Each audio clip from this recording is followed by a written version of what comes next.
अथ व्यवस्थिता दृष्ट्वा धार्तराष्ट्रान् कपिध्वजः प्रवृत्ते शस्त्रसम्पाते धनुरुद्यम्य पाण्डवः ऋषिकेशं तदा वाक्यमिदमाह महीपते।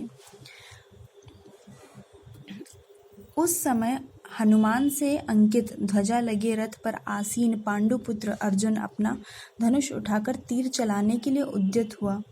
हे राजन, धृतराष्ट्र के पुत्रों को व्यूह में खड़ा देखकर अर्जुन ने श्री कृष्ण से यह वचन कहे। अब क्या हुआ कि जिस रथ पर श्री कृष्ण और अर्जुन बैठे थे उसी रथ में एक ध्वजा यानी कि एक झंडा ध्वज लगा हुआ था और उस ध्वज में हनुमान जी अंकित थे। अब हनुमान जी भी यहाँ उपस्थित थे। क्यों? क्योंकि जहाँ राम होंगे वहाँ हनुमान होंगे, तो राम और कृष्ण एक ही है, इसीलिए हनुमान जी उनके साथ हैं। और जहाँ हनुमान जी हैं और जहाँ राम जी हैं, राम जी जहाँ हैं तो वहाँ उनकी पत्नी भी होंगी यानी कि लक्ष्मी जी। तो इससे पांडवों की विजय सुनिश्चित है। युद्ध प्रारंभ होने ही वाला है। उपर्युक्त कथन से ज्ञात होता है कि पांडवों की सेना की अप्रत्याशित व्यवस्था से धृतराष्ट्र के पुत्र बहुत कुछ निरुत्साहित थे, क्योंकि युद्धभूमि में पांडवों का निर्देशन भगवान श्री कृष्ण के आदेश अनुसार हो रहा था। यानी कि वो उनका उत्साह थोड़ा कम हो गया।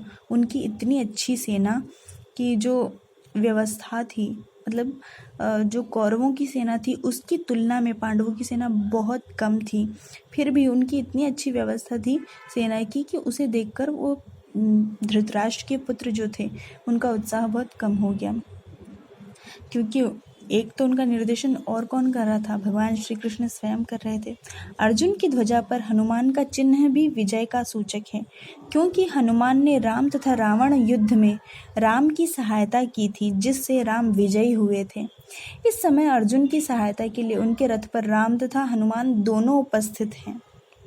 भगवान श्री कृष्ण साक्षात राम और जहाँ भी राम रहते हैं वहाँ उनका नित्य सेवक हनुमान होता है तथा उनकी नित्य संगिनी वैभव की देवी सीता उपस्थित रहती हैं।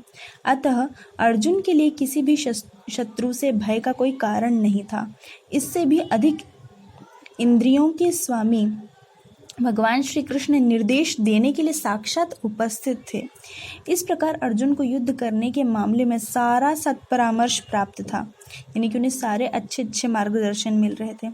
ऐसी स्थितियों में जिनकी व्यवस्था श्री भगवान ने अपने शाश्वत भक्त के लिए की थी, निश्चित विजय के लक्षण स्पष्ट थे। यानी कि जिनके साथ स्वयं भगवान हो उनकी विजय तो निश्चित है। जय श्री राधे कृष्ण।